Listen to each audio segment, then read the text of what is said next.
అసలు ప్రజ్ఞ వైపు ఈ ఫ్యామిలీలో నుండి ఏ ఫ్యామిలీ మెంబర్ ఉన్నారు? తన ఫ్యామిలీ సైడ్ అయితే వాళ్ళ అమ్మ చెల్లెళ్ళు కూడా తనకి అగేన్స్ట్ గా ఉన్నారు. మరి ఇంకెవరుంటుంటారు? నానమ్మ లేదు కదా? లేదు లేదు, ఆవిడుండే అవకాశమే లేదు. ఆవిడెప్పుడు తన మనవడికి వ్యతిరేకంగా హెల్ప్ చేసే అవకాశం లేదు. నువ్వు ఇంతగా ఆలోచించాల్సిన అవసరం లేదు. ఆ విజయ్ ఏదో ఊరికే అలా చెప్తుంటాడు మన దగ్గర డబ్బులు కొట్టేయడం కోసం. కానీ ప్రజ్ఞ సైడ్ అయితే కేవలం ఒక్కరే ఉండే అవకాశం ఉంది. ఇక అదేమో ఆ రఘు, అదే తన చెంచా. మనం అతనికి భయపడాల్సిన పని లేదు, ఎందుకంటే తన మాటలు తప్ప ఏ పని చేయలేడు. రఘు గురించి నేను ఆలోచించడం లేదు తను. కానీ ఎవరో ఉన్నారు తన వైపున. వాళ్ళెవరు? అలాగే అది ఎవరో కూడా మనకింతవరకు ఏం తెలియలేదు తను. అలాగైతే మనం చాలా జాగ్రత్తగా ఉండాల్సి ఉంటుంది. ఐ మీన్, ఎక్కడ పడితే అక్కడ ఎవరి ముందు అయితే వాళ్ళ ముందు మనం మాట్లాడుకోకూడదు. అబ్సల్యూట్లీ. ఇప్పుడు ఫైనల్లీ నీ బుర్ర కూడా పనిచేయడం మొదలు పెట్టేసింది, right? And you know what, ఆ నిఖిల్ విషయంలో నువ్వు కాస్త ఎక్స్ట్రా కేర్ఫుల్గా ఉండాలి. తందే ఉంది, ఎప్పుడు మూడొస్తే అప్పుడు బయలుదేరి వచ్చేస్తూ ఉంటాడు. తను వస్తే చాలా పెద్ద ప్రాబ్లం అవుతుంది, అప్పుడు నువ్వే ఎరుకుంటా. ముందే చెప్తున్నాను నీకు. అందుకే ఎలాగోలా అన్నయ్యని నీ వైపు తిప్పుకోవాలి. లిసన్ ఆలియా, ఆ నిఖిల్కైతే నువ్వే నచ్చజెప్పు. నాకైతే తనని చూడగానే కోపం వస్తుంది. పైగా నేను తనతో ఎలా మాట్లాడినా సరే ఎప్పుడు చూసినా నా మాటల్ని సీరియస్ గా తీసుకోవడం లేదు. సో నువ్వే తనకు నచ్చజెప్పు. సరే సరే, నిఖిల్కి నేను నచ్చ చెప్తానులే. నువ్వు అన్నయ్యని నీ వైపుకి తిప్పుకో. తన కనుక నీ సైడ్ అయిపోతే మొత్తం అన్ని ప్రాబ్లమ్స్ తీరిపోతాయి. అలాగా అన్నయ్య ఇంటెన్షన్స్ గురించి ప్రజ్ఞకు అనుమానం రాకుండా చూసుకోవాలి. ఓకే, నేను వెళ్ళి అభితో మాట్లాడతాను. అలాగే నేను ఎలా నాటకం ఆడతానంటే ఈ రోజే అభి ప్రజ్ఞతో సంతకం చేయించేలా చేస్తాను. All the best. Thank you, bye.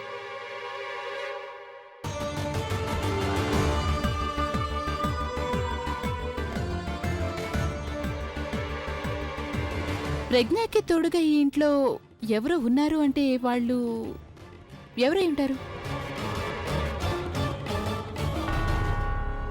సరదాగా చేయడం అనేది వేరు, కానీ ఈరోజు ఏదైతే జరిగిందో అది కరెక్ట్ కాదు.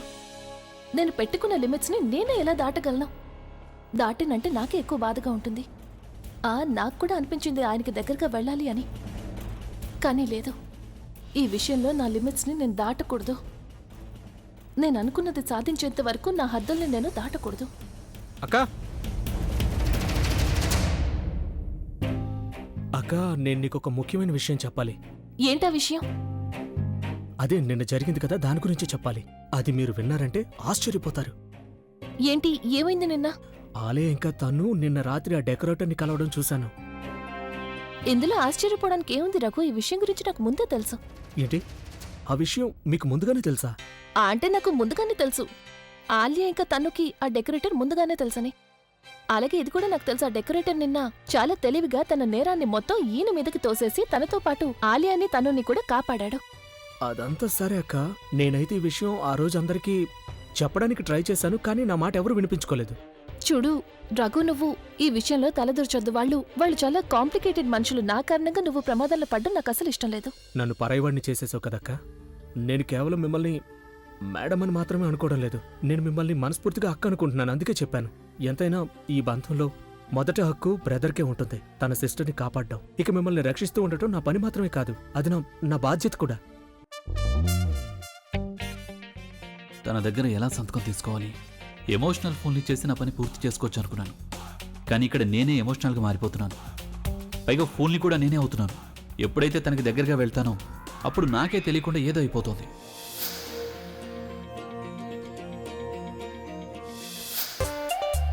తనకి దగ్గరగా అస్సలు వెళ్ళకూడదు. తను తన కళ్ళతో ఆ పాతమాయను మళ్ళీ ప్రయోగిస్తోంది.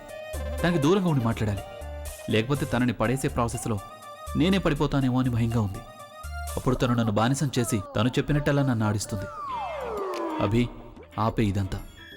గట్టిగా ఊపిరి పీల్చుకో, మనసుని ప్రశాంతంగా ఉంచు. నేను గనక మిషన్ని మధ్యలో ఆపేశానంటే తన చేత సంతకాలే చేయించుకుంటాను. తను ఇంప్రెస్ కాకుండా సంతకం అసలు చేయదు కదా. చేయడానికి ముందు పేపర్ తప్పకుండా చదువుతుంది. ఒకవేళ తను పేపర్ చదివిందంటే ఎస్, తనతో బలవంతంగా తాగించి సంతకం తీసుకుంటాను.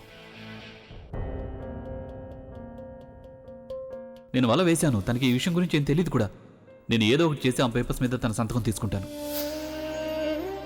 అరే, ఎప్పుడైతే ఒకే మనిషి 2 రూపాలుగా మార్చగలేనిది, ఆ 2 రూపాలని ఎవరైనా ఒక మనిషి ఎందుకు ప్రేమించకూడదు? నిన్ను ఒప్పించినంతగా నేను ఈ రోజు వరకు ఏ అమ్మాయిని కూడా ఒప్పించలేదు తెలుసా? ఒప్పుకో, దగ్గరికి తీసుకో.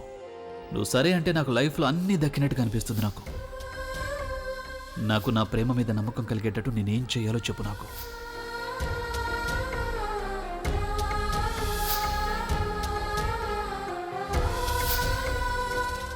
మీరు ఇలా ఇలా చేయగలరు? మీలాంటి మనిషి ఎప్పుడు కూడా ఇలాంటి దారి ఎంచుకోలేరు. నాకు తెలుసు నేను ఏదైతే చేశానో దాని తర్వాతే మీరు నాతో ఇలా. లేదు, నా కారణంగా నేను మిమ్మల్ని మారిపోనివ్వలేను. మీరు ఎలా ఉన్నారో అలాగే ఉండాలి. లేదభి, నువ్వేం ఆలోచిస్తున్నావు? ఇది నీ క్యారెక్టర్ కాదు. డ్రింక్ చేయమని ఇన్సిస్ట్ చేయొచ్చు, కానీ ఫోర్స్ చేయడం. ఇప్పటికే నువ్వు తనని మోసం చేస్తున్నావు. తనతో ఇప్పుడు బలవంతంగా డ్రింక్ కూడా చేయిస్తావా? అంతకంటే వేరే దారి కూడా లేదు కదా. ఎందుకంటే తన పవర్లో ఉందంటే అప్పుడు నువ్వు తన ముందు కేవలం ఒక తోలు బొమ్మలా ఉండిపోవాలి. అంతా తనకు నచ్చినట్టే జరుగుతుంది. నువ్వు తను చెప్పినట్టెలా ఆడుతూ ఉండాలి. నీకు నచ్చినట్టు బతకాలి అంటే అప్పుడు పవర్ నీ చేతికి రావాలి.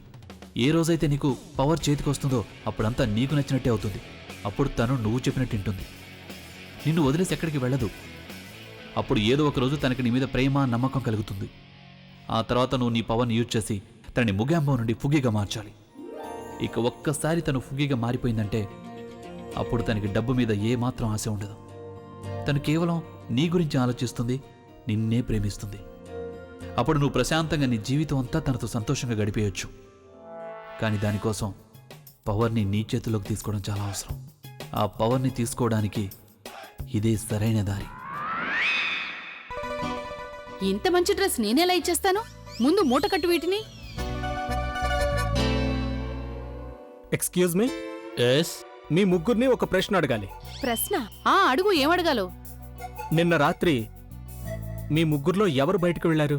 నేనైతే భోజనం చేసిన తర్వాత నిద్రపోయాను. ఇక నేను అసలు నాకు చీకటి అంటే భయంగా ఉంటుంది. నేను ఎప్పుడూ ఒంటరిగా బయటికి వెళ్ళను. అరే నేనైతే నిన్న రాత్రి నా స్నేహితుడింటికి వెళ్ళొచ్చాను.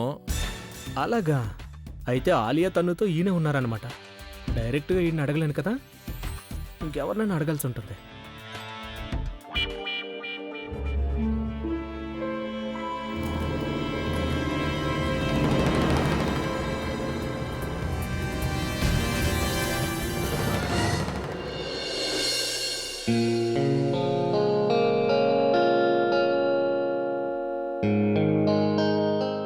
ఏమైంది Raghu? All is well. Sir, ఒక విషయం చెప్పండి. మీ నాన్నగారు ఉన్నారు కదా, ఆయన ఇప్పుడు ఇంట్లోనే ఎందుకుంటారు? ఎందుకేమీ చేయడం లేదు? ఆయన కొడుకు పని చేస్తున్నాడు, డబ్బు సంపాదిస్తున్నాడు అన్నప్పుడు ఇక తండ్రికి పని చేయాల్సిన అవసరం ఏముంటుంది? ఈ విషయం కూడా కరెక్టే. కానీ సార్, ప్రతి పని డబ్బు కోసమే చేయాల్సిన పని లేదు. అదేంటంటే సార్, మనిషి మైండ్ ఖాళీగా ఉందంటే అది డెవిల్ హౌస్ లాగా మారిపోతుంది. ఇక అందుకే ఈ వయసులో ఏ మనిషి అయినా తెలియకుండానే తప్పు చేసేస్తారు. ఏం చెప్పాలనుకుంటున్నావో తిన్నగా చెప్పొచ్చు కదా.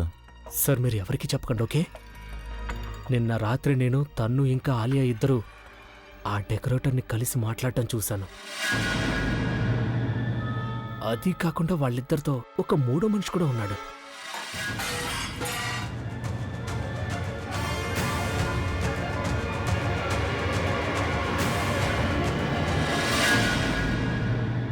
ఇక మూడో వ్యక్తి ఇంకెవరో కాదు, మీ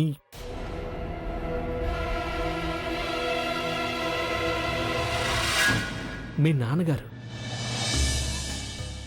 చూడండి, నిజానికి నాకు మీ ఫ్యామిలీ గురించి పెద్దగా ఏమీ తెలీదు. అదేంటంటే సార్, అసలు మీ నాన్నగారికి ఏజ్ అయితే అయిపోతుంది, కానీ మీరు చాలా తెలివైన మనిషి కదా.